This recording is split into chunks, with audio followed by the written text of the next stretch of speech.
They're not what they used to be. We're in the very last of the 8th chapter. I tried to get the 8th chapter done last week and didn't do it. So I think we can finish it pretty quickly. We were talking last week about the healing of Jairus' daughter. And she was 12. We had talked about the fact that this, of course, was an interrupted situation. Jairus, frustrated that Jesus comes into, there comes some more of our folks, comes into the home in the middle of tremendous tumult, which was their funeral ritual, and puts everybody out except the parents and Peter and James and John, and doesn't put them out of the house, but he leaves the throng outside and comes into the room where the girl was and puts everybody out except the parents and Peter and James and John. And he says, "Weep not, she is not dead but sleepeth." We talked about that a little bit last week, so I'm not going to go over it again. And they laughed him to scorn, knowing that she was dead. And Jesus, speaking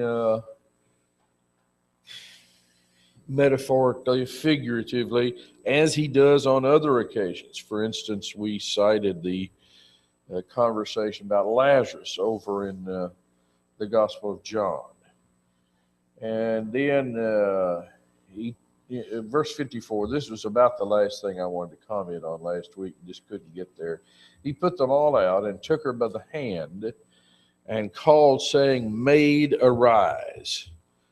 At least that's what it says in Luke.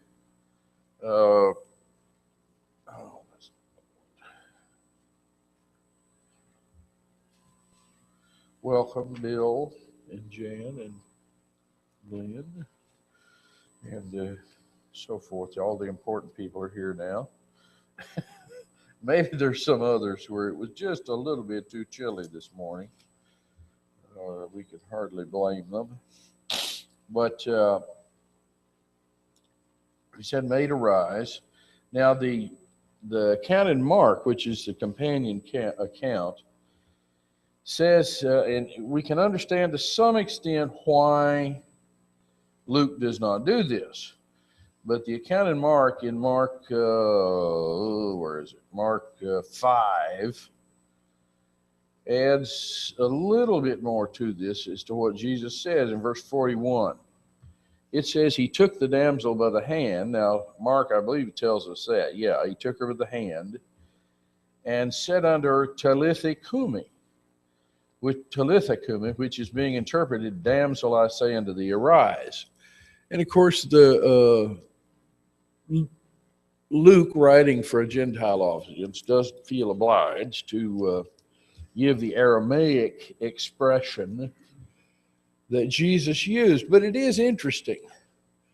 The word Talitha in this originally applied to sheep or to a baby sheep, and had been adapted by the Jews in their Aramaic. It's one of those words that went through an evolution, and it had been adapted to a little boy or a little girl, depending on, their words bore a sexual reference. And so really what Jesus said, and this was the sort of expression that every Jewish mother would have awakened her child with. And it is not too far-fetched to say what he actually was saying was, "Little lamb, get up." And which gives a little bit more of the color of the phrase that he used. And it would, of course, as Mark says it's made, as it's translated in Luke, it's damsel. But there was a little bit more flavor to it just than girl, get up. There was a tenderness, and sort of an idiomatic expression to the thing.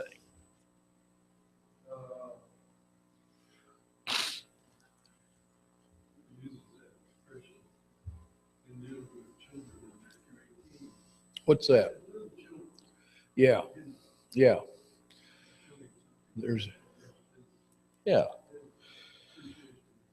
There's a tenderness to that.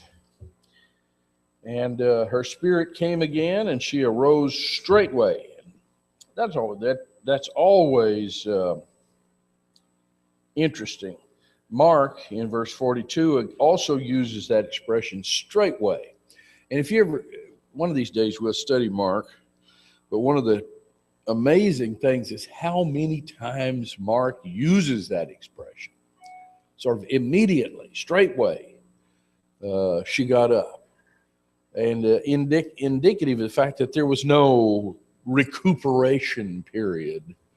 There was no, here she had been, if she had been passed out or in a coma or whatever, you don't just suddenly jump up.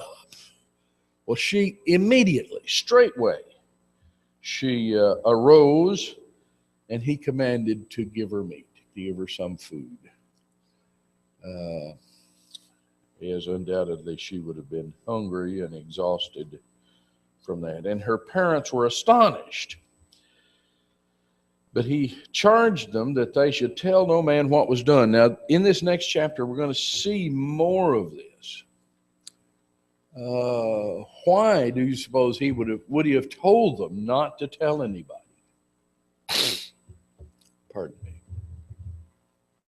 To me, it's fairly obvious why he would have done so. Jesus was becoming incredibly popular. Thousands of people just following him everywhere.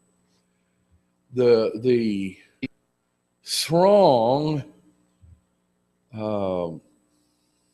hanging around him for healing was just becoming enormous. The crowds wanting to hear him speak was just becoming enormous. We're going to see in the next chapter the feeding of the 5,000. It just becomes, it was becoming too much. And he was having to fight to maintain some personal identity and sanity and get away from the crowds where he could be alone. He was having to fight to pray. So I think that he does this, and we're going to see him do it in the next chapter as well. He's fighting to get away, to get the disciples away from the crowd to some extent. But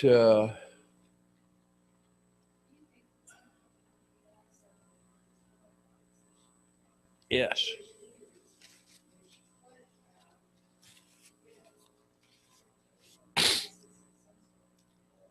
Exactly. And we're going to see that in the next chapter too. It's just an incredibly growing unpopularity. We're coming very close within a few week or two to the incident recorded in John 6, where many of the disciples went away. John 6, 66, where he asked the disciples, will ye also go away? So he's enormously popular. And then, in other words, in the 9th chapter, which we might as well sort of transition to right now, is sort of the height of his popularity. And from there on, it's down. The last roughly 6 months we're looking at after the 9th chapter is the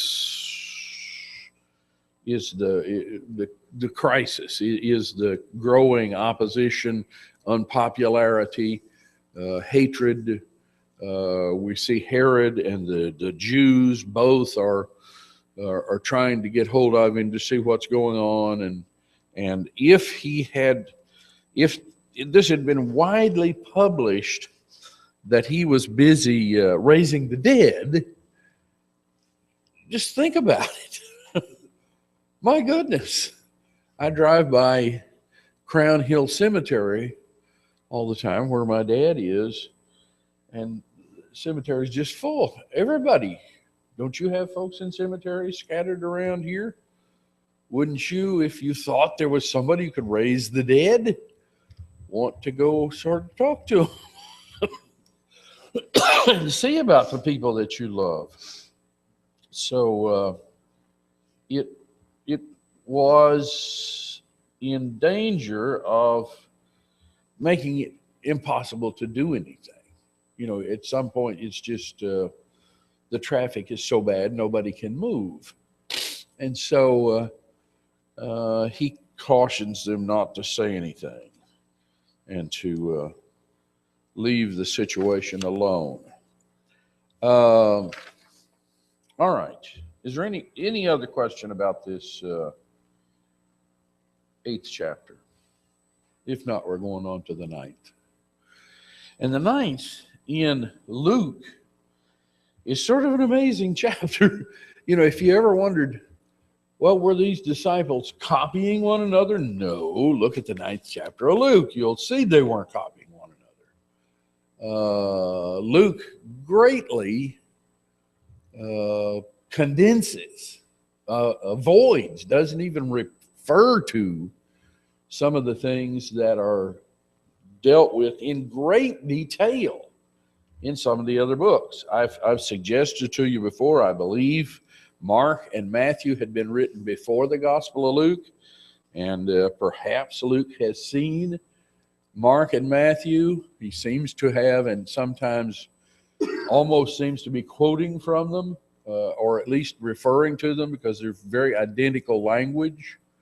But the 9th chapter seems to go the other way. It's as if he's seen these other accounts, which cover much of this material much more fully. And when Mark deals with it, it's very collapsed. He doesn't deal with it as fully. And for a Bible class teacher, it is strongly tempting to start referring to those other accounts.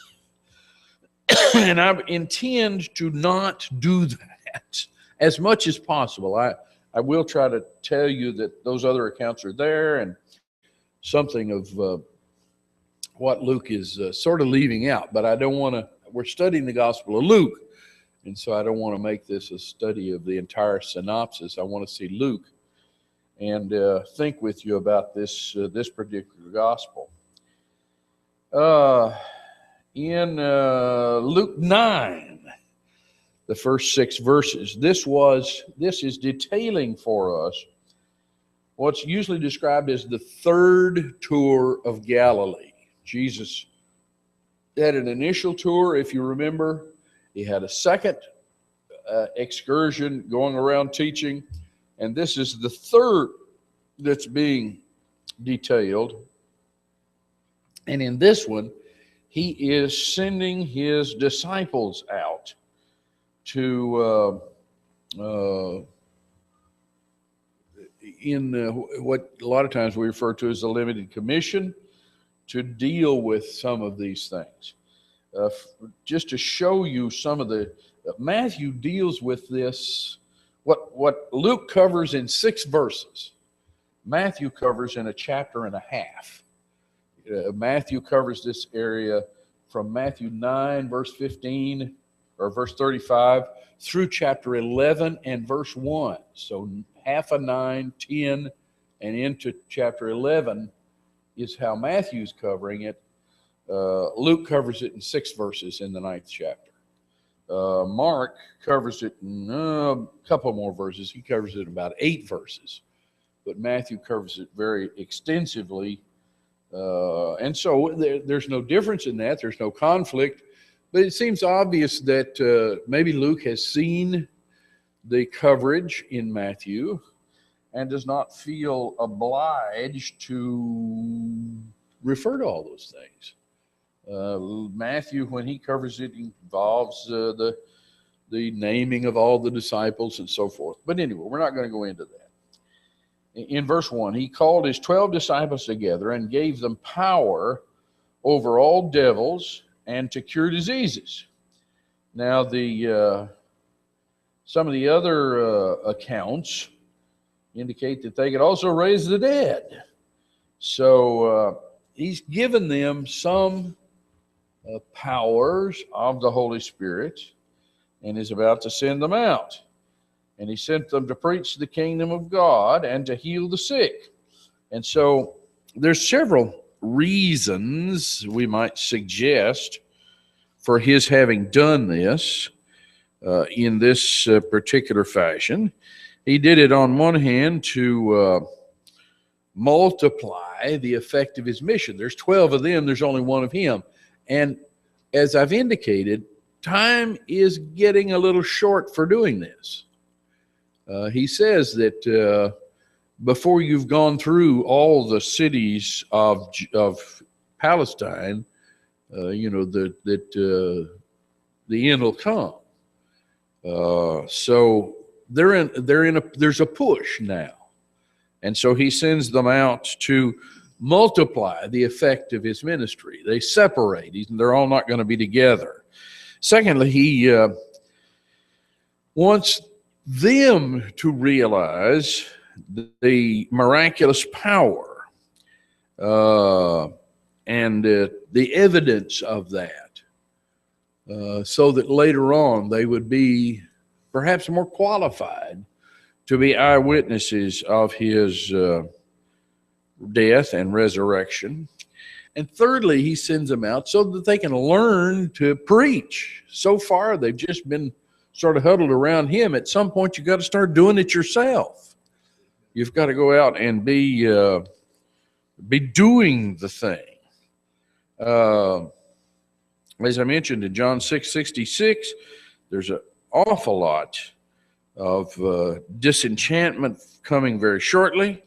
And he says in Matthew 10, which is in Matthew's account, look with me in Matthew 10, verse 23, he says, "When they persecute you in this city, flee ye into another.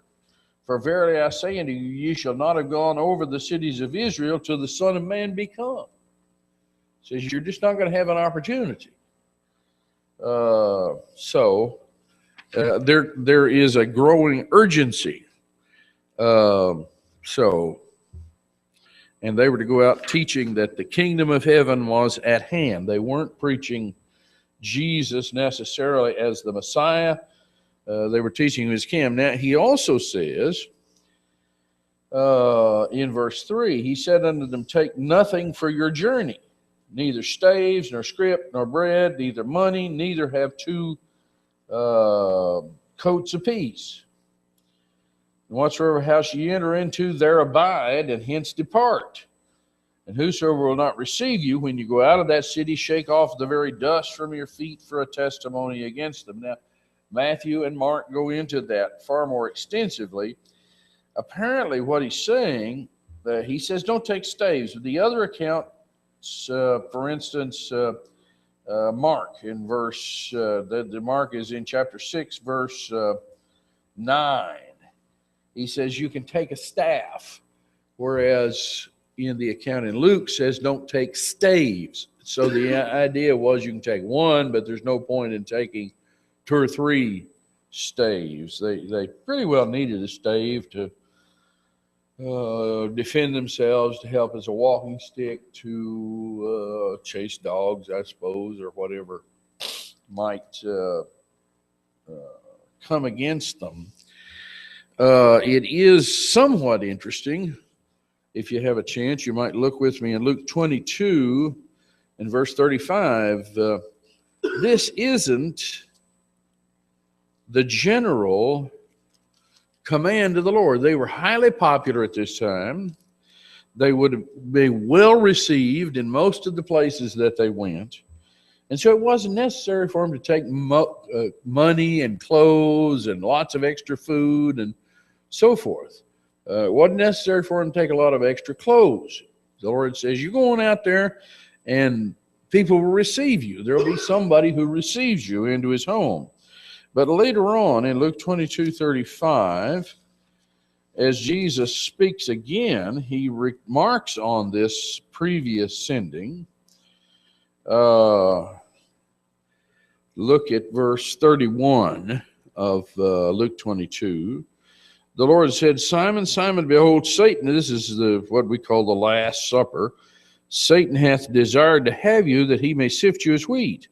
But I have prayed for thee that thy faith fail not, and when thou art converted, strengthen thy brethren. He said unto him, Lord, I am ready to go with thee both into prison and to death. And he said, I tell thee, Peter, the cock shall not crow this day before that thou shalt thrice deny that thou knowest me. And he said unto them, when I sent you without purse and scrip and shoes, that would be an extra pair of shoes, lacked ye anything? And they said nothing. Then he said unto them, but now he that hath a purse, let him take it, and likewise his scrip. And he that hath no sword, let him sell his garment and buy one. For I say unto you that this that is written must yet be accomplished in me. And he was reckoned among the transgressors, for the things concerning me have an end. And so the Lord says things are different now. They're going to be different now. Beforehand, you were highly popular, and you didn't need anything. You didn't need extra food. You didn't need to defend yourselves.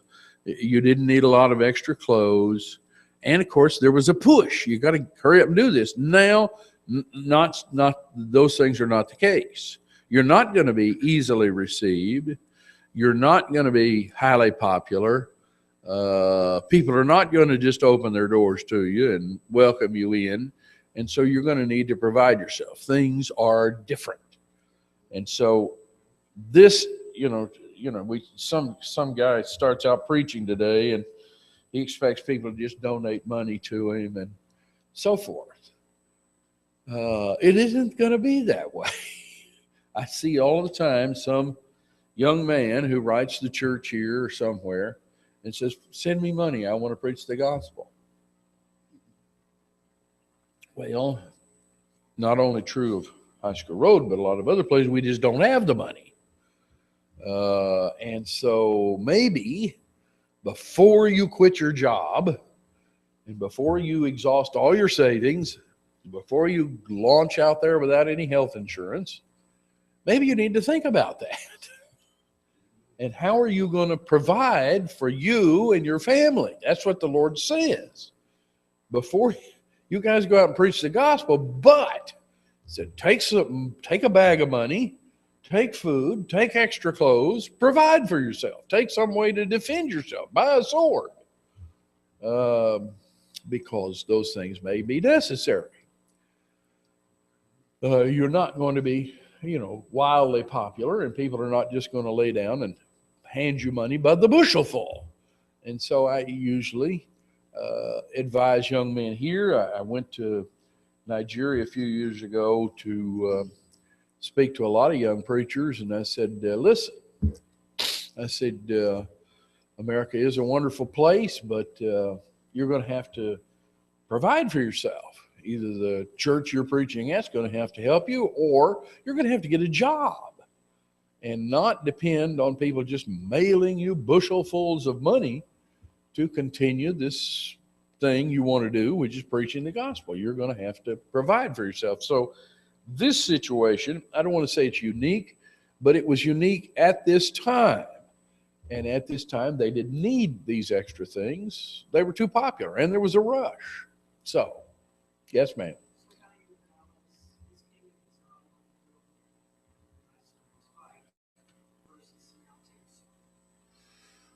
Okay.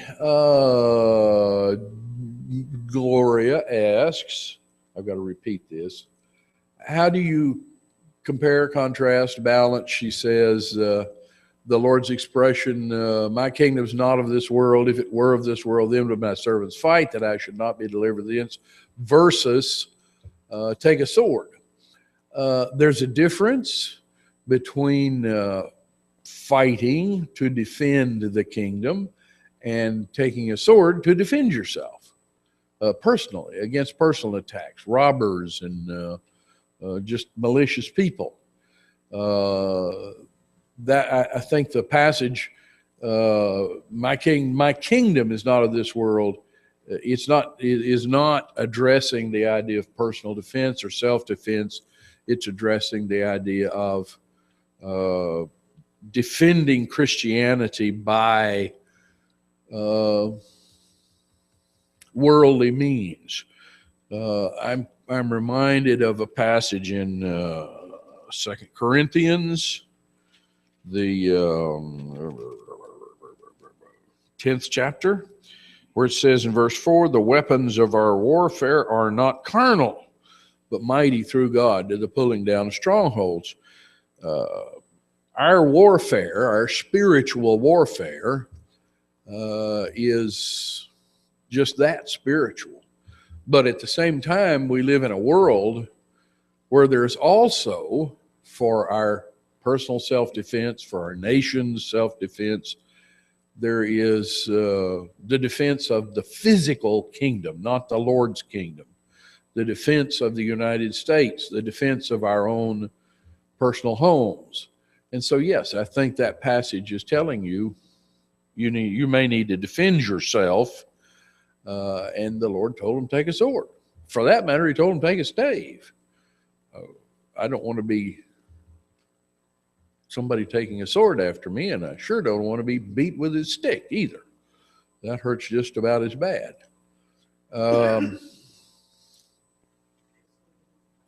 Okay.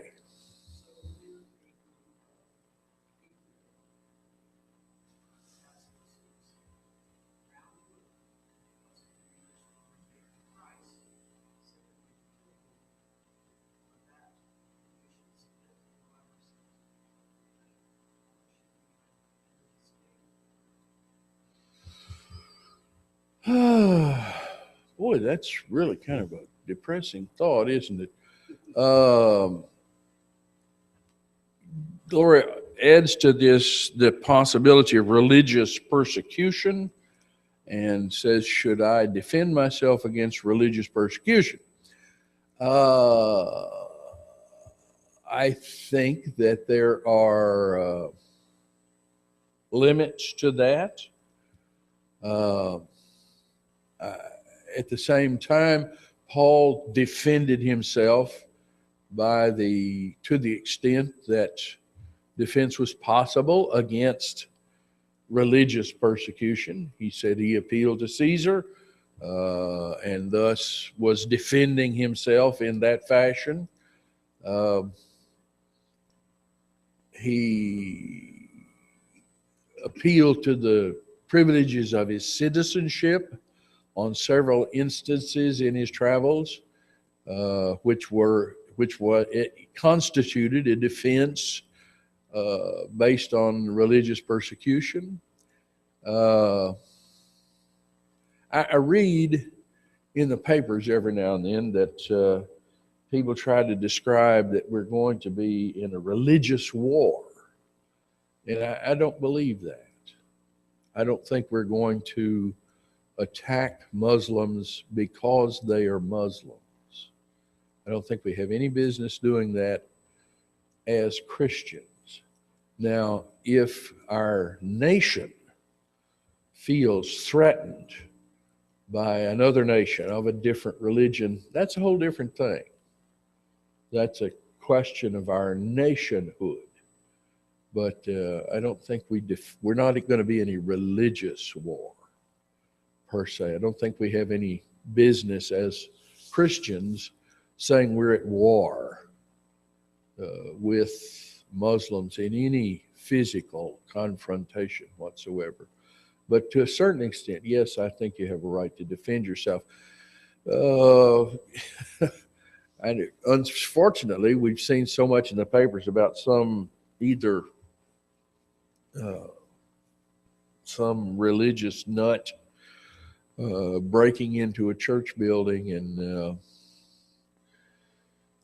shooting everybody. And I think that we have a right to stop that person and call the police or tackle him or I don't know how many, I hope not too many people come to church armed, but I think we have the right and are granted the right by our laws to defend ourselves against that, or at least say, hey, don't do that, or we'll call the cops, which is another way of defending yourself.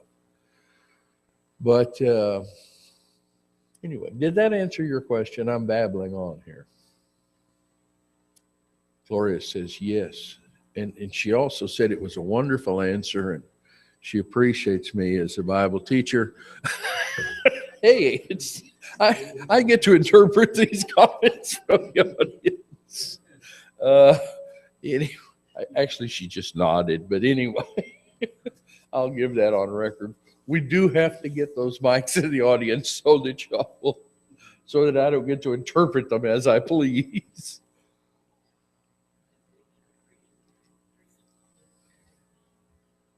Did we? I don't know. Mother, Sister Welch, Senior, Louise says, didn't we have a preacher carrying a gun here? I don't know, maybe. Who? I don't know who that would be. There may be. I don't know. We do not have a metal checker at the door, and I don't search anybody to see what they're toting.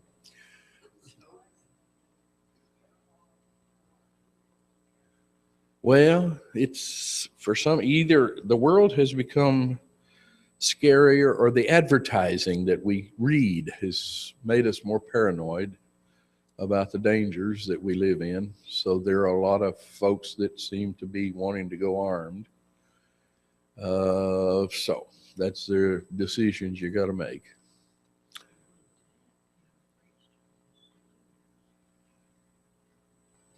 Mother cites somebody who preached from saloons. Do what? Old Brother Tan. Yes, okay. I don't know what that has to do about this subject, but it is interesting. Do what? There you go.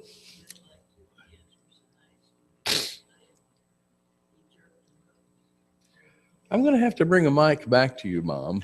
I'm not going to repeat all these things. What?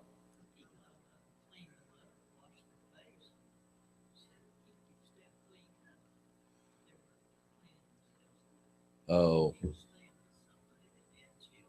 Okay. Their care while he was in the home. Yes, I know. Yes.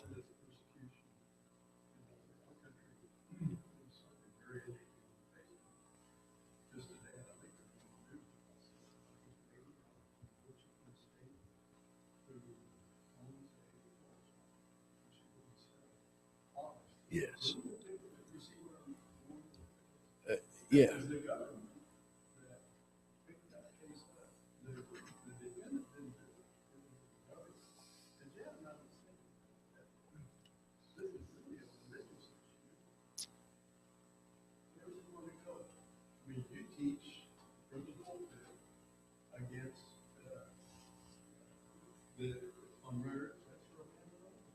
Yeah.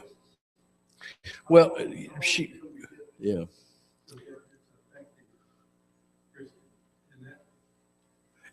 Bill mentions a case in Washington where a lady, she ran a florist shop. Was it floral? And she wouldn't sell to what? She wouldn't sell. Okay. And she wouldn't sell him flowers. Oh, okay. And the government's persecuting her because of that. Okay. Well, there's been we had last fall, we had I had a wedding for one of my children at a barn field we've got that can be dressed up a little scenically when the flowers are blooming and so forth. And some wag in my family suggested, well, what we need to do is just start renting that out. We can make a fortune to people who are getting married. I said, yeah, until somebody decides they want to marry their livestock or whatever. Or you're gonna,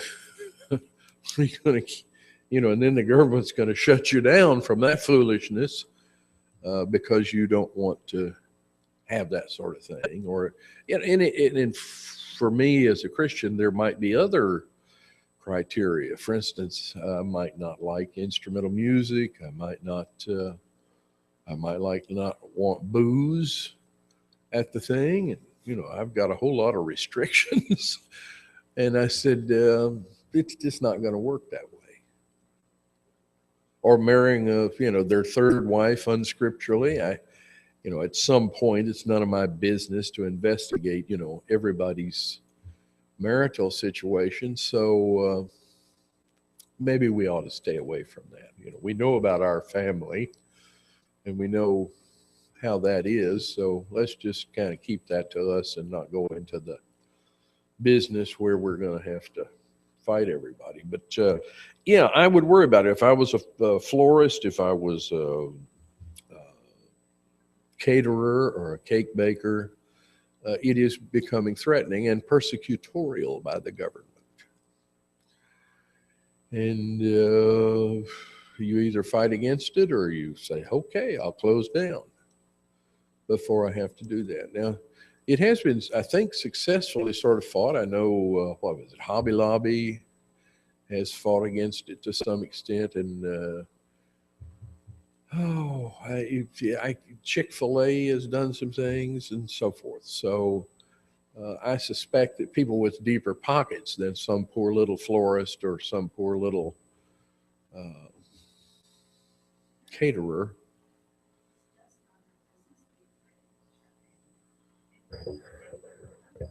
are home too. Why? Well, bless their hearts. I'm so proud to be an American.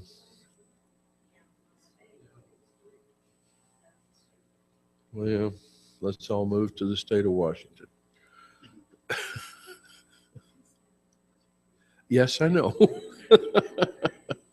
Yes, I know. Bless their hearts. Which state is it out there now that has a bisexual woman as the governor? Isn't that, it's either Washington or Oregon. Okay. Anyway, there's an ungodliness. I think so, but I'm hoping in the long run that there'll be a return someday to sanity, and we go from there. But my children have worried a time or two about these sessions, and especially the thing we want to do within a couple of weeks is to restart our program, Prove All Things. So what are you going to do about homosexuality? I'm going to teach the truth. What am I going to do about marriage and divorce? I'm going to try to teach the truth. What else can you do? And if you get shut down or persecuted or somebody firebombs your house, so be it. That has to be the way it is.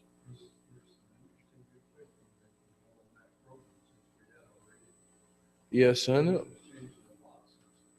The world has changed in the last 15 years or so.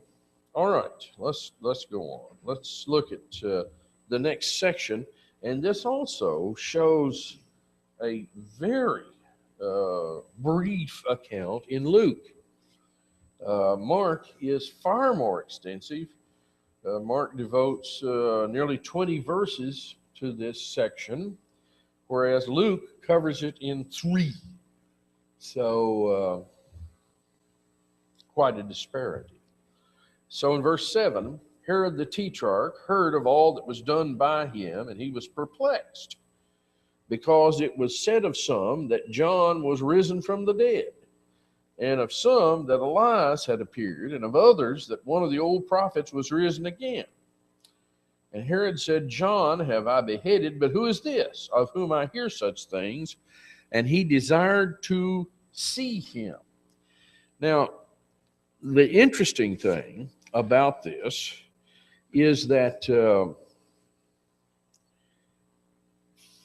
as I say, Luke just sort of covers this, as I said, in 3 verses. We just read 3 verses. But Mark, when he reports this, we've talked before about the situation that Herod had with John, how he had defended John. Defended is the wrong word. He had not followed the advice of his wife. His wife had wanted to kill him for a long time. Herodias, who's introduced and talked about at length, the whole situation talked about at length in Mark. Herodias was the daughter of Aristobulus, who was the half-brother of Herod Philip I and Herod Antipas, and these two were in turn half-brothers of each other. Herodias, therefore, had married her uncle Herod Philip I. Are y'all keeping up with me? She married her uncle, and he was disinherited by Herod the Great. He had no, we've mentioned before how the various sons of Herod the Great had been awarded various pieces of property or various districts in Palestine, whereas Herod Philip I hadn't, and he lived in Rome. Herod Philip I lived in Rome as a private citizen. So Herod Antipas, who was a tetrarch, he ruled over a fourth of Herod the Great's kingdom. He went to Rome on a trip concerning the affairs, dealing with Rome, the affairs of his kingdom, and he became the guest of his brother, Herod Philip. And he repaid that hospitality by carrying off the wife of his host, to whom he was also related. So when John, as is reported over, when John tells him, it is not lawful for thee to have thy brother's wife, the marriage was unlawful for 3 reasons. It was unlawful because the husband of Herodias was still living, Herod Philip I. He was still around, so it was unlawful on that basis. And then the lawful wife of Herod Antipas, who was the daughter of Aretas, the king of Arabia, was still living. So both of their mates were still living. They didn't have a right to be married to one another. And Antipas and Herodias were nephew and niece. And because of that close relationship and the prohibition in the Old Testament against people of that close relationship being married, they were related and could not and did not have the right to be married. So on 3 bases, John says, you ought not to have this woman. And she had been angry about this, and she had been angry for some time. And at the same time, John had been defending her. So in verse 9, let's go to Mark 6. So, which details this situation. He had been put in prison for his accusation. In verse 19, Herodias had a quarrel against him and would have killed him, but she couldn't. For Herod feared John, knowing that he was a just man and a holy, and observed him. And when he heard him, he did many things and heard him gladly. So he had been visiting with John and had enjoyed John's conversation with him for some time, and had defended him against Herodias, the predations of Herodias,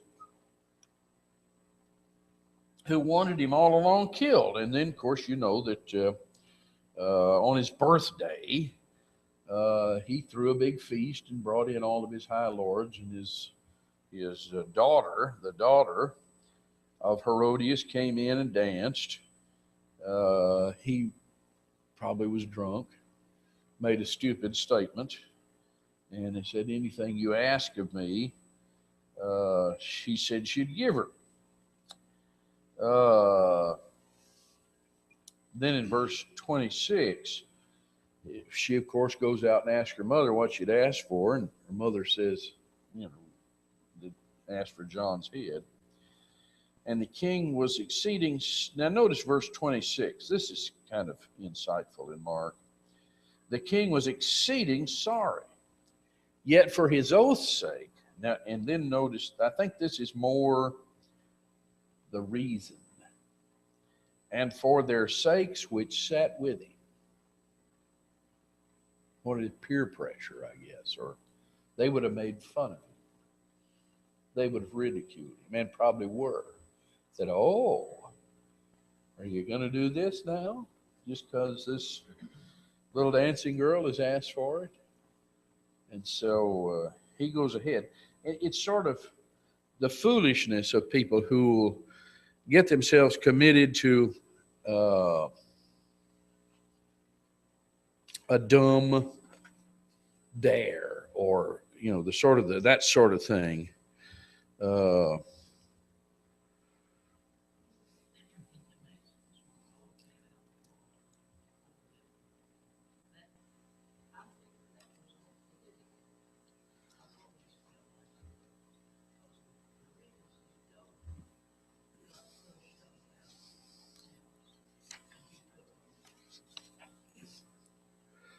Okay.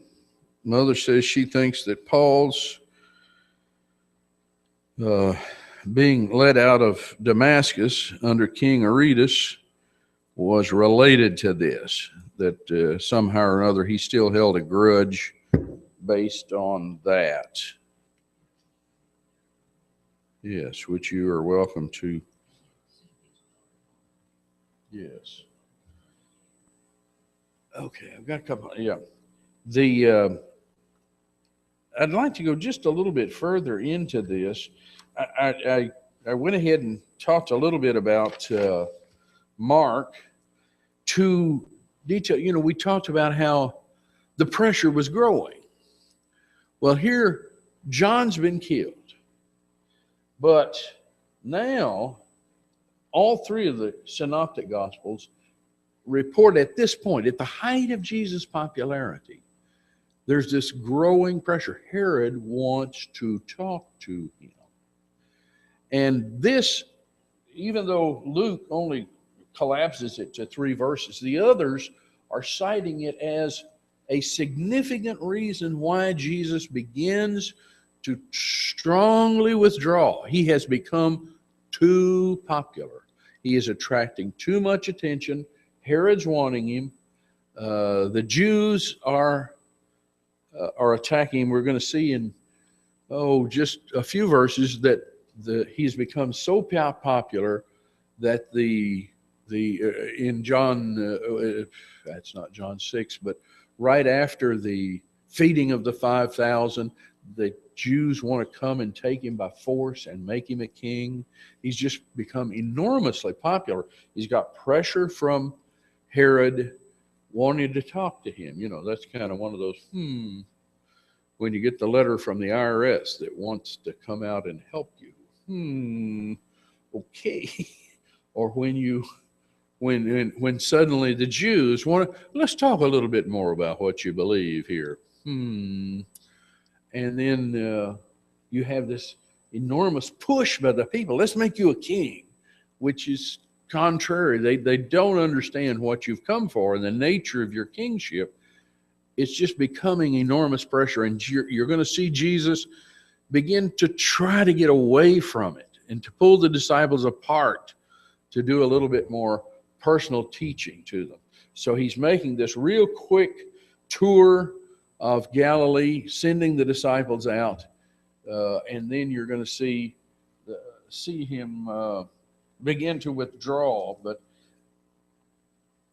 this does not, the little snippet in Luke does not show enough the pressure. This was not just a one-time thing that where Herod was trying to get hold of. And you also probably had pressure from the disciples of John the Baptist. They knew Jesus had come to set up a kingdom, and then John kept telling them that. And Jesus had come to set up a kingdom. John kept telling them that, and now John's dead, and so they come in the end of Mark. They, when his disciples heard of it, they came and took up his corpse, laid it in a tomb, and then they come and tell Jesus. In Matthew, it says his disciples came, took the body, and buried it, and went and told Jesus. So they've come to Jesus and are pushing. Okay, where's the kingdom? All of these people you're teaching, they want to make you a king. Herod's wanting to talk to you. The Jews are beginning to sense this political pressure coming from you. And so things are beginning to come to a head. And what we're going to see, basically, is Jesus begins to get out of Herod's territory. He stays away from Judea. There's tremendous pressure there from the Jewish authorities. He's been staying up here in Galilee, but now he begins to get away from Herod. He begins to get out of the territory of Herod and move away so that Herod can't snatch him up either. We're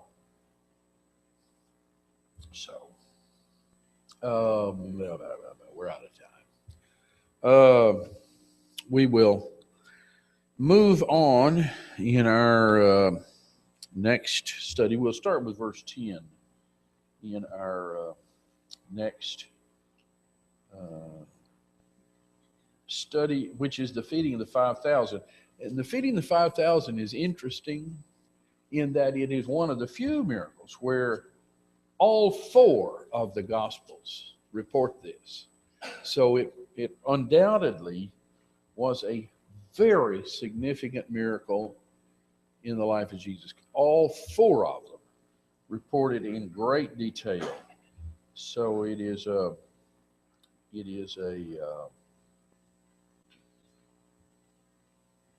major miracle, major proof of the nature of Jesus. Oh, all right. I always mean to get further.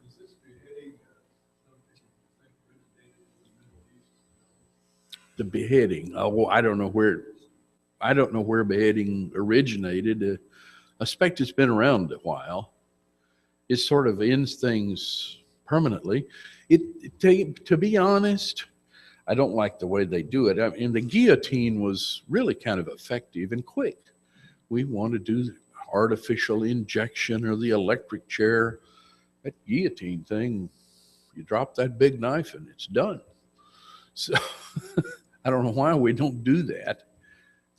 Hanging sometimes, takes a while. And once in a while, I noticed one of the states is going to start using shooting people.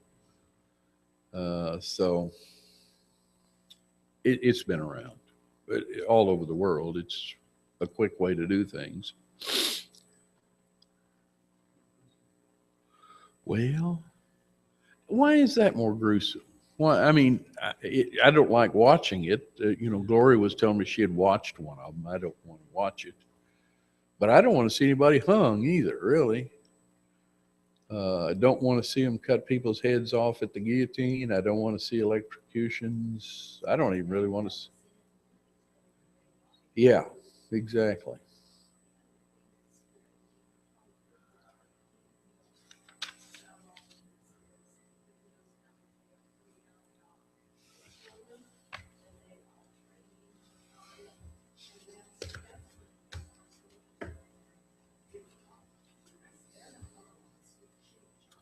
Sure.